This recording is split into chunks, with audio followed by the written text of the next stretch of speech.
آمن الرسول بما أنزل إليه من ربه والمؤمنون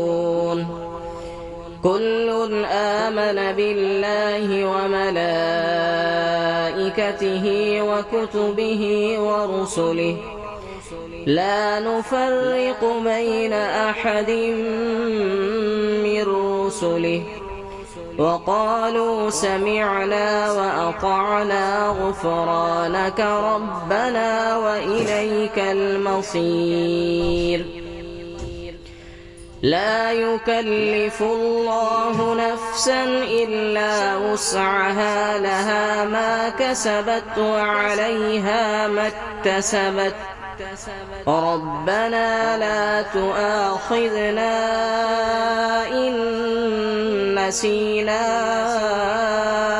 أو أخطأنا ربنا ولا تحمل علينا إصرا